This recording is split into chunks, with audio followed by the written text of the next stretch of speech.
Jane Austen a publié son premier roman en 1811. Il s'agit de Raison et Sentiment.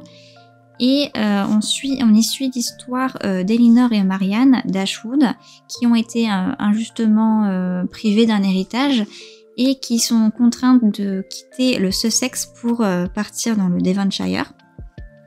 Et donc d'un côté on a Elinor qui elle a dû dire au revoir à un amour qui semblait quand même être réciproque, tandis que Marianne elle rencontre dans le Devonshire un nouveau prétendant et donc elle fait grand étalage de son bonheur.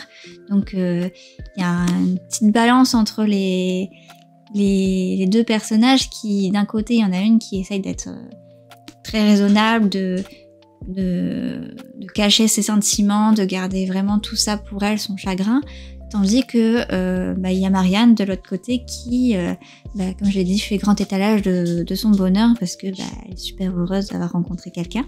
Mais ça, c'est jusqu'au jour où le prétendant en question disparaît et je vous en dis pas plus. J'ai bien aimé ce roman-ci. Je l'ai pas lu en premier, je crois que c'est le 4e que j'ai lu de Jane Austen, si je dis pas de bêtises. Donc c'est pas mon préféré, mais j'ai beaucoup aimé cette bipolarité entre d'un côté le personnage très raisonnable d'Elinor et de l'autre côté le personnage de Marianne qui tout en émoi parce que elle découvre l'amour et tout. Donc j'ai vraiment bien aimé en vrai, et donc j'ai assez hâte de le redécouvrir. Donc là moi je l'ai lu dans l'édition de Archipoche et ça a été traduit par Isabelle de Montolieu et ça a été revu par Hélène Serres. Et perso j'avais bien aimé la traduction, ça m'avait pas... j'en ai pas un souvenir médiocre disons de la traduction, ça m'a pas marqué. Donc je pense que ça...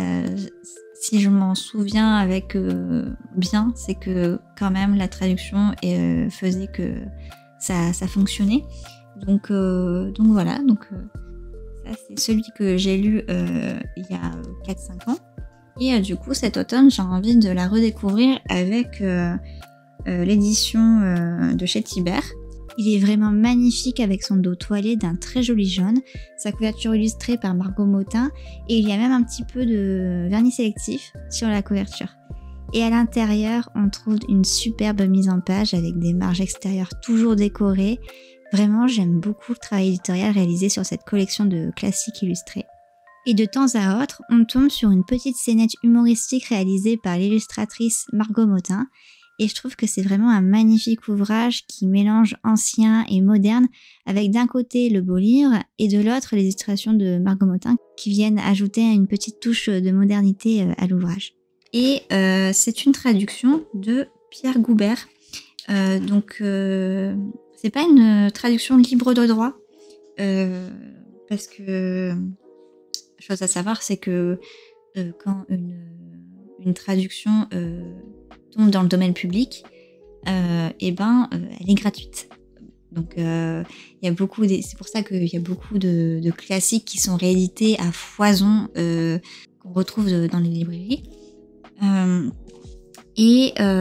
fait, là c'est une traduction qui a été réalisée en 2009, donc elle est assez récente quand même.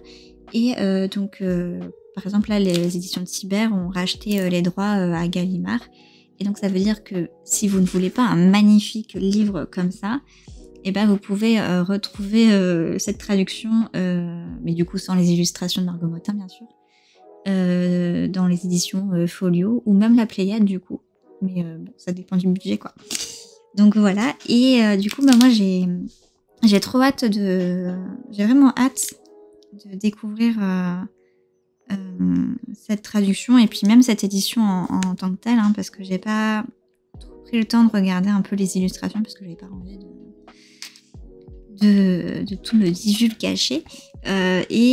Donc voilà, j'ai très hâte d'arriver à cette lecture. Et en même temps, je vais en profiter pour visionner les films qui ont été adaptés à partir de ce roman.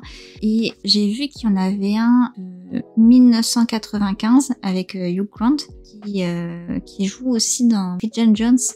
Et je trouve ça assez marrant qu'il ait déjà participé à une adaptation d'un roman de Jane Austen alors que il joue dans une réécriture de Jane Austen.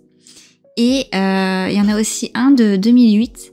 Et les deux, en fait, je les ai pas vus, donc je me suis dit que ce serait l'occasion, tant que j'ai encore le roman tout frais en tête, et je regarderai les films, comme ça je pourrais critiquer et tout. Une répassion. Non, mais en fait, j'aime bien regarder genre les choix qu'ils font pour les films, parce que ils peuvent pas tout adapter. Et du coup, je trouve ça toujours intéressant de voir la vision et tout. Et en plus, il y a quand même pas mal d'années qui se passent entre les deux films, donc j'aime bien aussi comparer les films entre eux.